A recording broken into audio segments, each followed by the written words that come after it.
Dans la nuit des dieux, une nouvelle des montagnes de Bruno Favry.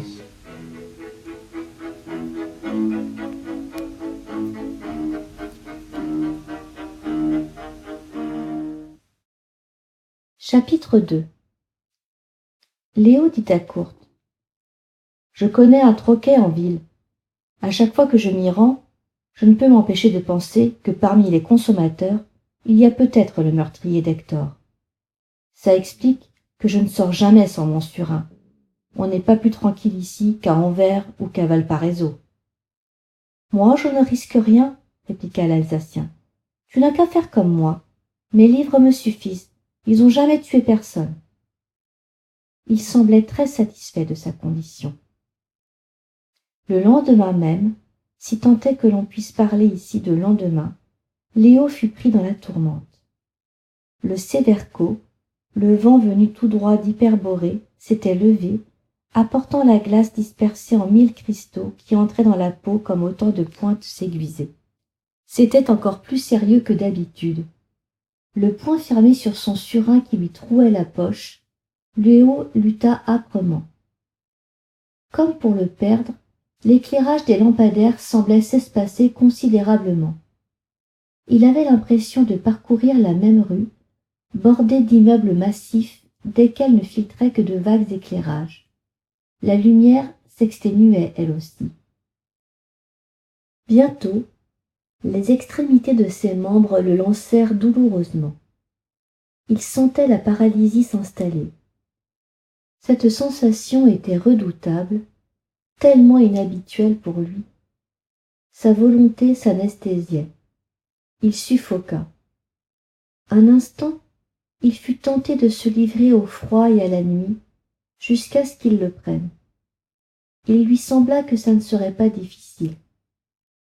L'instinct de survie, au fond, c'était une vue de l'esprit quand on se retrouvait dans une situation telle que celle-ci.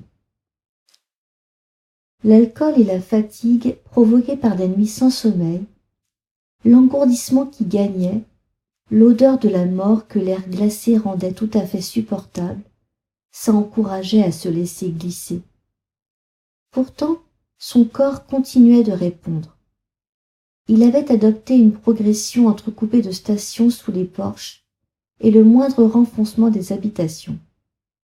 Et, dans chacune de ces retraites, son doigt appuyait sur les sonnettes qu'il rencontrait. Même si les portes ne s'ouvraient pas, il se surprenait à espérer et à lutter. Et puis, il n'y eut plus de porche, plus de recoin où se réfugier, rien qu'une succession de pavillons aveugles. Léo puisa dans toutes ses réserves d'énergie pour s'interdire de tituber, de s'affaler, de donner prise au Severco déchaîné. Lui qui avait été si près de s'abandonner à la fureur des éléments, il se révoltait maintenant, comme si une existence meilleure lui avait été promise s'il se tirait de cette épreuve. Une brusque accalmie libéra la vision d'un îlot de lumière. Il lui sembla alors reconnaître un de ces hauts bâtiments carrés qui bordent le môle au sud et servent d'entrepôt. Il tenta de garder le cap dans cette direction. Mais la bourrasque revint bientôt en force, lui imposant de nouvelles épreuves. Mètre après mètre, il continua de gagner sur les puissances glacées. L'épuisement n'était pas loin. Il n'avait même plus la force d'injurier le vent. Brusquement, une forme claire surgit devant lui. Il la heurta. C'était une pancarte. Il put y lire un numéro. Le cœur bondissant, il reconnut celui de son quai. Il allongea le pas pour se heurter cette fois à un trou noir, plus noir que la nuit. Le néant de la mer d'où lui parvenait le cliquetis des mâts entrechoqués. Il estima qu'il lui restait 100 mètres à couvrir avant de retrouver l'abri de la tôle, la chaleur dispensée par le poêle et l'épaisseur de 4 couvertures de laine. Mais il fut comme précipité contre une masse qui avait la consistance d'un corps. Qu'est-ce que c'est? Le vent continuait à découper la nuit. Il hurla contre lui, escomptant une réponse que, dans le même temps, il redoutait. Il se pencha avec effort. Ses lèvres, ses pommettes et ses yeux le brûlaient. Sa moufle rencontra une chaussure, une jambe. C'était bien un corps. Le corps d'un homme étendu sur le sol. Léo eut du mal à départager ce qui, dans sa conscience, relevait du rêve ou de la réalité. Est-ce que les démons de la nuit polaire ne lui jouaient pas un mauvais tour? Il s'agenouilla. La tête de l'homme était aux trois quarts tournée et emmitouflée dans un épais cache-nez. Léo débarrassa le visage de la mince pellicule de glace qui l'avait recouvert. Il le massa énergiquement, mais ne nota aucune réaction. Il se dit qu'il était plus près du tanker que de la capitainerie. Son seul refuge était droit devant lui. Il s'accroupit et chargea le corps sur ses épaules. Cet effort manqua le faire chuter, mais il sut se reprendre, puisant encore dans les ultimes recoins de ses réserves. Il ne savait pourquoi, à ce moment même, il avait écouté la compassion lui dicter sa conduite. Il était en train de perdre la raison. Il n'y avait pas d'autre explication. Il recommença de lutter. Chaque pas lui arrachait maintenant une plainte.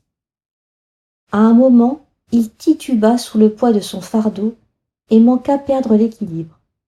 Du coup, il se retrouva nez à nez avec une gueule aux rides profondes, comme soudée entre elles par une souffrance indicible.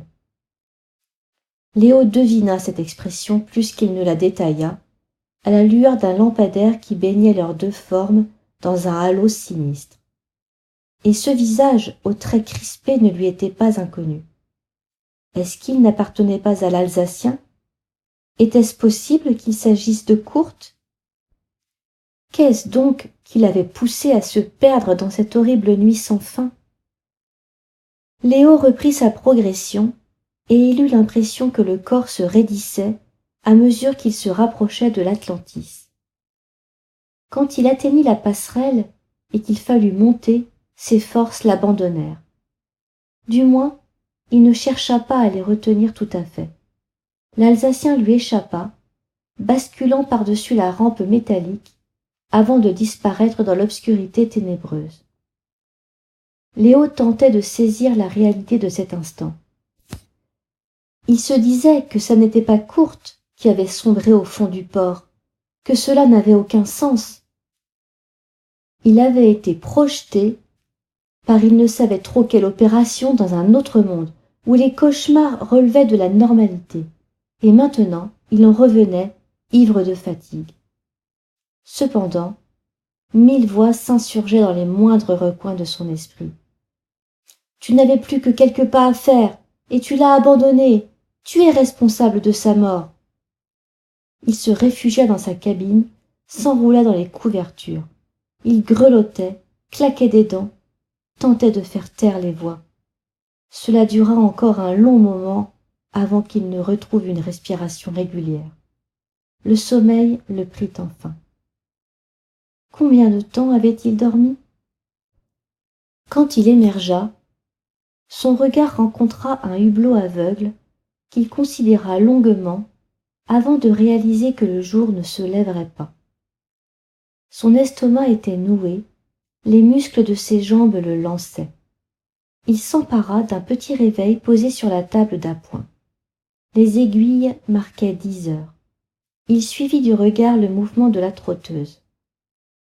C'était peut-être le dernier élément qui le rattachait au monde des vivants. Soudain, la rage le saisit et il jeta l'appareil contre la cloison. Cet accès était significatif de son état de déchéance. En d'autres circonstances, il ne s'en serait pas cru capable. N'était-il pas l'objet de forces sur lesquelles il n'avait aucun pouvoir? Paradoxalement, ce fut après avoir accepté cette idée que Léo sortit de son état d'anéantissement. Il fut même étonné de recouvrer son calme. Il alluma le percolateur, passa des vêtements secs et ces mouvements simples, liés à l'habitude, contribuèrent à le rassurer sur ses possibilités de survie. Sa peur peu à peu s'éloignait. C'était bon signe. Du moins voulut-il s'en persuader. Maintenant il se sentait prêt à toutes les révélations. Il ne savait trop ce qu'il attendait en poussant la porte de la cabine de Kurt, mais il avait conscience que seule sa témérité le sauverait de la folie qu'il sentait rôder tout autour de lui. La plupart des livres de l'Alsacien étaient entassés dans des cagettes en bois.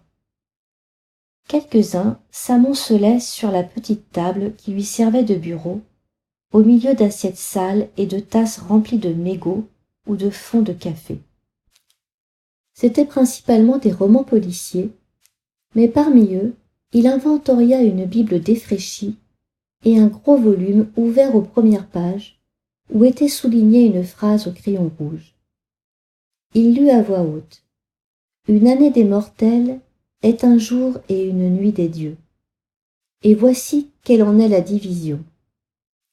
Le jour répond au cours septentrional du soleil, et la nuit à son cours méridional. » Il retourna le volume qui s'intitulait « Loi de Manu ». Une carte postale s'en échappa et vint atterrir à ses pieds. Datée 2 années en arrière, elle comportait au verso ces quelques mots tracés d'une écriture ample.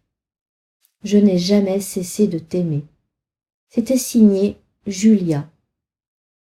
Léo remit le tout en place, tel qu'il l'avait trouvé, dans ce désordre que l'on devinait étudié. Ces quelques phrases qu'il avait parcourues n'évoquaient rien à son esprit. Pas encore, du moins. Il ne voulait de toute façon pas y penser. Il devait s'obliger à faire le vide. Il regagna sa cabine, avala son café. « Si je reste là, se dit-il, je sais ce qui va m'arriver. Les voix vont recommencer à me parler. » Aussi, il se couvrit chaudement et sortit. Le vent, la neige, la noirceur obsédante qui l'attendait se précipitèrent sur lui. Cette fois, il veilla à ne pas s'égarer, s'achemina prudemment jusqu'au cabaret. Bientôt, songea-t-il, il pourrait faire le trajet les yeux fermés. Et alors, le ciel serait bien empêché de lui interdire de sacrifier à sa consommation quotidienne. Il n'y avait pas foule à cette heure. Mais quelle heure pouvait-il bien être? Léo s'expédia 3 verres au comptoir avant de choisir une table proche de l'estrade où il continua à tuer le temps. Et son nez plongeait à chaque minute davantage vers la table et ses paupières se fermaient. Il s'était assoupi devant son verre. Combien de temps? Le magicien qui arpentait la scène, s'exprimant haut et fort, l'avait réveillé en sursaut. Léo haussa le col. Les habitués étaient là, et la fille aussi, à une table de lui, toujours seule, absorbée dans la lecture d'un magazine. Il sentit cet instant propice à s'approcher d'elle. « Est-ce que la chanteuse va venir ?» questionna-t-il. « C'est votre amie, n'est-ce pas ?» Elle leva lentement les yeux sur lui, avec un temps de retard. Il put alors détailler son sourire, un peu éteint et toujours triste, comme témoignant d'une douleur sourde. « Ce soir, il faudra vous en passer, » répondit-elle. « Une extinction de voix, pas de chance. »« Alors nous pourrions boire à son rétablissement, si vous le voulez bien, » ajouta Léo avec son sourire le plus digne. Et il passa commande sans qu'elle protestât. Un peu plus tard, elle précisa. « Je l'encourage, elle mérite de réussir. » « Si vous voulez le fond de ma pensée, je vous verrai mieux à sa place. »« Tiens, et pourquoi donc ?» Il ne fallait pas s'empêtrer. Mais Léo avait pas mal de verre dans le nez, et il était trop tard pour faire marche arrière. Son physique, sa voix, émit-il. Elle me fait penser à un homme. Ça ne lui va pas bien de chanter des chansons d'amour. Qui vous dit qu'elle chante l'amour? S'étonna la fille. Eh bien, fit-il embarrassé, que peut-on chanter d'autre que des chansons d'amour? Toana chante sur les paroles que je lui ai écrites, inspirées de vieilles histoires qui viennent de très loin, du nord d'ici, alors qu'il faisait jour toute la nuit, que la nuit et les saisons n'existaient pas. Léo esquissa un sourire. Tout de même, ce pays. Comment pouvez-vous accepter d'y vivre? N'avez-vous jamais songé à le quitter? Excusez-moi, je ne sais plus ce que je dis. Je crois que je déprime. J'ai l'impression que je ne reverrai jamais la France. Pourquoi les glaces sont-elles descendues aussi bas cette année? Ça n'arrive jamais, n'est-ce pas? Le climat se dérègle. Ici, la forêt a été ravagée par la pollution atmosphérique. Vous avez dû sentir le soufre qui s'échappe des hauts fourneaux où ils traitent le nickel. Il y a aussi les expériences atomiques et la centrale de Polyarny-Zory, dont le fonctionnement est très aléatoire. Sans oublier tous les déchets radioactifs stockés au large de Mourmansk. Je ne savais rien de tout ça. Vous n'avez pas remarqué comme ils ont tous l'air malades ici? Les cancers se généralisent. Et je ne vous parle pas des malformations des nouveau-nés. Alors, il ne faudrait pas s'étonner si les glaces n'obéissent plus aux lois que nous leur connaissons. Elle se tut. Il détailla à nouveau son profil, et il se mit à aimer follement ce profil. « Recommandons à boire, dit-elle. » Une musique martiale vint ponctuer le show du magicien, qui remballa son attirail et disparut derrière la tenture rapiécée, où flottaient des figures stylisées de dracars. Il y eut des mouvements de chaises et de tabourets dans la salle. Un vieillard entra et cria à la ronde, déclenchant un peu d'hilarité. Puis il alla se coller au comptoir, où il fut bientôt rejoint par un groupe de marins pâles et barbus. Léo et sa voisine se taisaient, considérant les autres à travers le rideau persistant des fumées de cigarettes. Parfois aussi il revenait à eux, et, ne sachant plus que dire, échangeait un sourire un peu forcé. Ils burent encore, elle moins modérément qu'au début, lui, toujours avide, ne craignant pas de s'assommer, tellement il avait apprivoisé l'esprit du vin des Carpates. Elle finit par se plaindre qu'elle avait chaud, qu'elle étouffait, et il lui répondit qu'il n'y avait rien de plus normal à cela. « Allons faire quelques pas, » suggéra-t-il. « C'est ça. Allons chez moi, » dit-elle, et ils sortirent. Ils retrouvèrent la rugosité du Séverco. Une pelleteuse passa dans l'avenue en vrombissant. Et puis, ils pénétrèrent à nouveau dans la solitude et la désolation. Léo suivit la jeune femme jusqu'à un immeuble massif, perdu dans un ensemble dont il distingua vaguement les formes. Une cité dortoir sans âme. L'éclairage du hall révéla le lino décollé par endroits et les graffitis sur les murs, certains obscènes, d'autres incohérents. Une main avait tracé en allemand « Garde-toi de cracher contre le vent ». L'ascenseur les hissa au 8e étage. Léo fut introduit dans un petit appartement aux meubles rares et aux murs nus. Dans chaque pièce était disposée une coupelle garnie d'un pot pourri qui dispensait une entêtante odeur sucrée. La jeune femme passa dans la cuisine, d'où elle ramena un shaker et des glaçons. Puis elle se tourna vers une mappemonde qu'elle ouvrit en deux avec cérémonie, prélevant 3 bouteilles. Léo la regarda confectionner les cocktails, agiter le shaker et remplir 2 verres jusqu'au ras-bord. La jeune femme lui présenta son verre, l'invitant à trinquer. « Buvons, buvons au retour du soleil !» Le breuvage était un peu râpeux au goût, mais il convenait tout à fait à Léo. « Et pour quand est prévu ce retour ?» demanda-t-il. « Qui sait? Peut-être jamais plus. On est toujours étonné de le voir rappliquer. Mais buvons donc. Qu'est-ce que c'est? Un cocktail de ma composition. Je l'ai appelé Ambroisia. Chez nous, l'ambroisie est un vin de miel. Mais celui-ci, après tout, vaut bien le nôtre. » Ils trinquèrent encore au soleil, mélangeant les alcools. Léo sentit son cœur se soulever.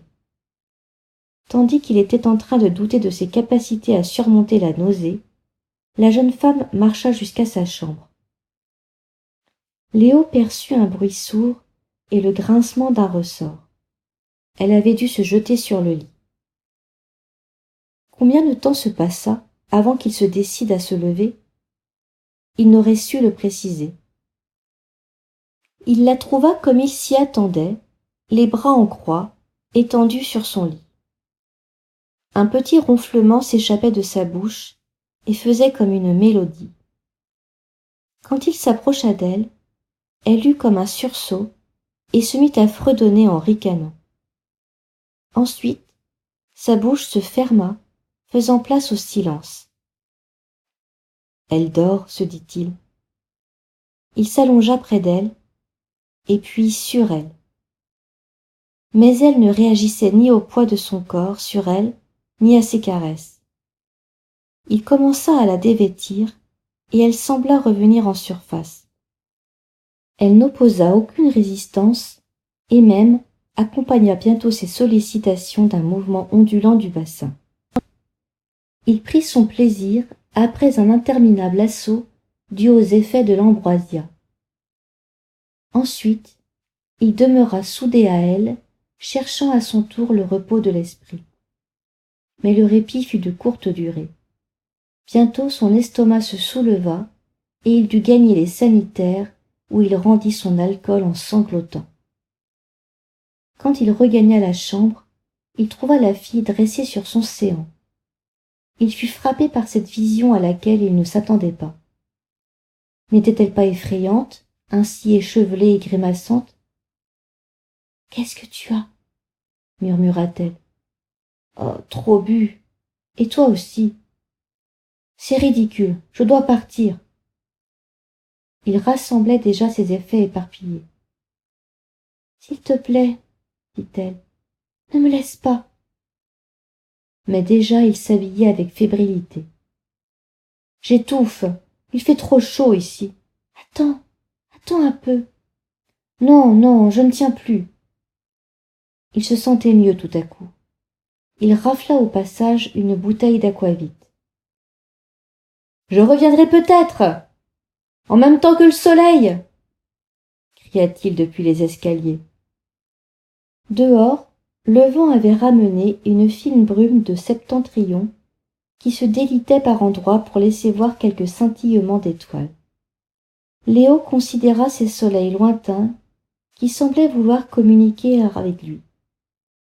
Il chercha une lueur sur l'horizon. De ce côté, rien de plus. Foutu pays, qu'ils crèvent tous.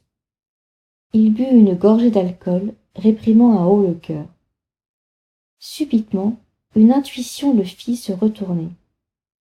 Son regard fut attiré par une fenêtre allumée tout là-haut, au 8e étage de l'immeuble qu'il venait de quitter. Dans le carré de lumière ainsi délimité, une silhouette maigre se profilait. Encore elle! Il ne put s'empêcher de hurler. « Fiche-moi la paix! Va dormir !» Il ne savait pour quelle raison il se comportait de la sorte. Il n'y avait pas de quoi.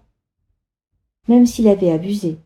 Et maintenant, pourquoi toute cette attention était-elle concentrée sur ce rectangle de lumière? Quelle étonnante clarté! Et de quelle étonnante façon elle s'intensifiait lorsque la fenêtre s'ouvrit. C'était sans doute la chose la plus lumineuse qu'il lui ait été donné de voir depuis son arrivée sous cette triste latitude. Et elle, cette fille à moitié folle, qui avait cru pouvoir compter sur lui. Est-ce qu'elle s'était imaginée amoureuse d'un mort-vivant? Justement, c'était bien elle qui se tenait là-haut. Elle se penchait. Elle se penchait comme si elle cherchait à l'appeler, lui. Alors il attendit qu'elle se décidât à jeter son cri. À 16 heures, après toute cette tension nerveuse qu'il sentait accumuler, c'était bien la dernière chose qu'il pourrait supporter. Alors pourquoi cette immobilité, cette attente forcée? D'autant qu'elle n'appela pas. À aucun moment elle ne l'appela. Ensuite, il assista à la chute de son corps nu. Et cette fois elle cria. Et lui, il comprit pourquoi il n'avait pu bouger. Tout au fond de lui, quelque chose lui avait commandé d'attendre pour assister à cela. La vision d'une petite masse sur la neige, plus blanche que la neige, et qui maintenant se taisait.